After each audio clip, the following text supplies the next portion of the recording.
안녕하십니까. 1월 31일 오전 김경국TV 시작하겠습니다. 벌써 2025년도 한 달이 지나갔습니다. 정말 숨가쁘게 지나온 한 달인 것 같습니다. 중국인 간첩단 체포 그리고 미군 부대 압송설이 점차 실체에 접근해가고 있습니다. 12.3 비상계엄 당시 수원 성관이 연수원 외국인 공동주택에 머물던 중국인 간첩단을 체포해서 오키나와 미군 부대로 압송해 갔다는 스카이데일리 보도가 거의 지금 사실로 드러나고 있는 그런 분위기인 것 같습니다. 중국인 간첩단 체포 그리고 압송은 스카이데일리가 지난 16일 보도하면서 처음으로 이슈가 됐는데 가짜뉴스 취급을 받아왔었습니다. 그런데 이재명이 6개 시중은행장들과 간담회를 하면서 성관이 부정선거 개입 의혹을 끊임없이 제기해왔던 스카이데일리를 콕 찍어서 광고를 중단시켜라 이렇게 사실상 압박함으로써 오히려 의혹을 증폭시켰습니다. 이재명의 이런 어처구니 없는 행동은 언론사들에게 겁을 주려는 의도가 있었는지는 몰라도 저렇게까지 하는 것을 보면 뭔가 있는 것이 아니냐 이런 느낌을 강하게 들게 했습니다. 민주당과 상관없는 일이라면 설령 의혹을 제기한다고 하더라도 무시해버리면 될 일인데 이재명이 무리해가면서까지 광고를 중단시키고 저렇게 하는 것을 보면 뭔가 있다 이런 심정을 더 강하게 심어줬던 것입니다.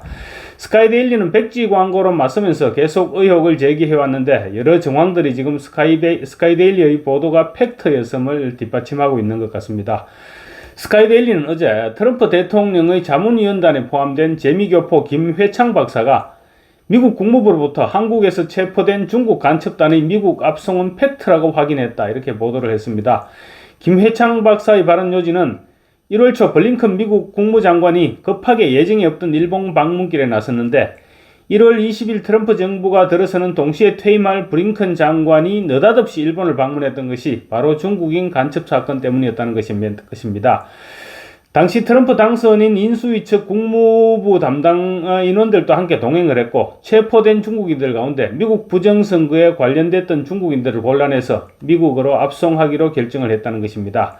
트럼프 대통령 측 인수위 인사도 함께 동행했다는 것은 트럼프 대통령 역시 모든 전모를 파악하고 있다는 얘기겠죠. 실제로 블링컨 전 국무장관 1월 7일 일본을 전격 방문했습니다. 1월 22일 트럼프 정부가 출범했으니까 불과 2주 앞두고 일본을 전격 방문했던 것입니다. 임기 막바지의 국무장관으로서는 대단히 이례적인 행보라는 점에서 관심을 모았는데 중국 간첩단 체포라는 긴박한 일이 발생했기 때문이었다는 것입니다. 김 박사에 따르면 블링컨 장관은 이와야 다케시 일본 외무상과 12.3 비상계엄 당시 수원의 선거관리연수원에서 체포되어 온 중국인 간첩단 사건에 대해서 논의했다는 것입니다. 김 박사는 검거된 중국 간첩단은 메가더 극동사령부에서 조사하고 있다고 말했는데 이 같은 발언은 미군이 조사를 받고 자백 일체를 받아냈다는 그간의 스카이데일리 보도와는 조금은 다른 부분이기도 합니다. 그렇지만 미국 극동사령부는 1957년에 해체됐고 현재는 인도태평양 사령부로 개명해서 하와이에 위치해 있는데 결국 검거된 중국 간첩단을 인도태평양 사령부에서 조사 중이라는 김 박사의 언급은 미 국방부가 최근 주 하와이 미군기지에 SNS 금지령을 내려서 기밀 보안을 강화시켰던 사실과 맞아떨어지는 부분이기도 합니다. 김 박사는 트럼프 측에서 한국에서 보도가 나가자 당황했다고도 설명했습니다. 특히 사견임을 전제로 중국과의 협상 카드로 쓰려다가 스카이데일리의 폭로로 전략을 수정한 것으로 한다 이런 해석을 덧붙이기도 했습니다.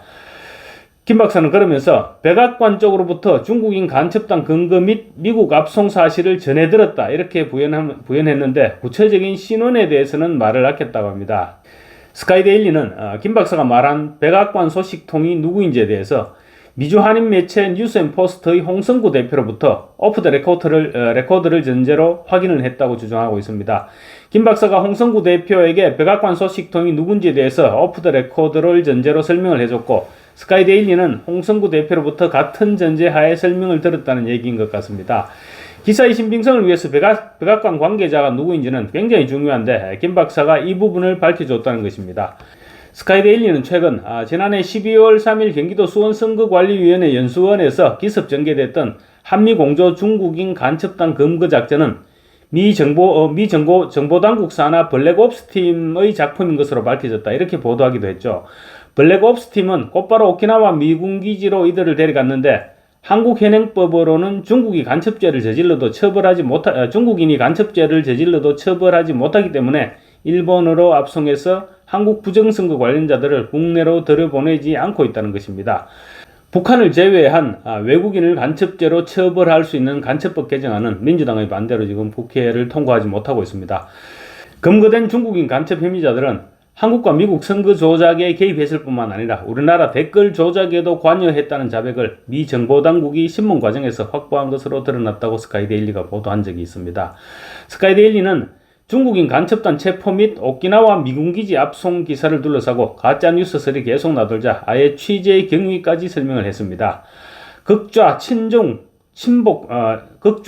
정북 매체들이 자신들의 보도를 가짜뉴스라고 낙인찍기를 계속해왔는데 이 기회에 가짜뉴스 논란을 종식시키겠다는 것입니다. 스카이데일리는 아무것도 모르는 주한미군 공보관이 아니라 미국 국무부나 중국 외교부, 일본 외무성 등을 통해서 사실관계 확인을 했다면 최소한 가짜뉴스라고 낙인 찍지는 못했을 것이라고 주장을 했습니다. 스카이데일리가 공개한 중국인 간첩단 사건 취재의 막전 막푸는 대충 이렇습니다. 비상계엄 선포 직후인 지난해 12월 9일 민주당 김병주 의원과 박선원 의원이 정보사가 선관위 직원을 납치하려 했다, 이런 의혹을 제기했는데 정복주의자 박선원은 완전 정복주의자로 지금 정평이 나 있죠. 그런 정복주의자인 박선원과 국회 국방위원으로 함께 활동하면서 박선원의 단짝으로 움직이고 있는 김병주는 이런 의혹 제기를 바탕으로 대통령을 내란 수계로 몰아갔습니다. 특히 김병주는 정보사령부가 특수요원 38명을 선발해서 12월 3일과 4일에 선관위 직원 30명을 납치하려고 했다고 밝혔습니다. 감금 장소로 비원 벙커, 그리고 복면, 케이블 타이 등으로 체포 방식까지 구체적으로 김병주가 언급을 했습니다. 그렇지만 김병주가 주장했던 그런 일은 일어나지 않았습니다. 그날 정보사는 실제 선관위 연수원으로 출동을 했고, 그렇지만 그들은 대기만 하다가 돌아갔습니다. 선관위 연수원 CCTV를 통해서도 잘 확인되는 부분입니다. 스카이데일리 기자는 이 부분 때문에 취재를 시작했다고 합니다. 작전 준비도 철저하게 했는데 왜 그냥 철수했을까? 그냥 철수했다는 것이 쉽게 납득이 되지 않았다는 것입니다.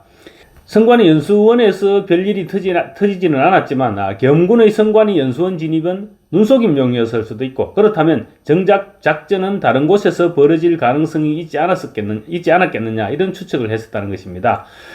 스카이데일리는 또 문상호 정보사령관이 12월 11일 국회에 출석해서 다른 사령관들과는 달리 비교적 여유로운 모습을 보였던 점도 이런 생각을 하게 된 이유 중 하나였다, 이렇게 밝혔습니다. 당시 문상호 정보사령관은 박선원 의원의 주장에 시종일관 여유롭게 답변하면서 웃음까지 보였던 것으로 기억되고 있습니다.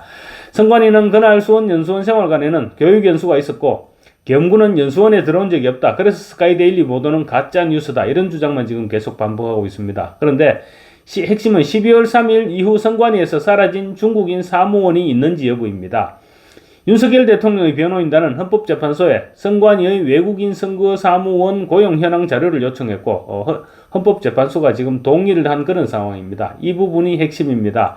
실업수당을 받아간 명단이 있기 때문에 선관위가 거짓 자료를 제출할 수도 없을 것입니다. 선관위가 어떤 식으로든 명단 제출을 피할 수 없기 때문에 명단이 확보되면 또 다른 국면으로 넘어가지 않을까 생각됩니다. 감사합니다.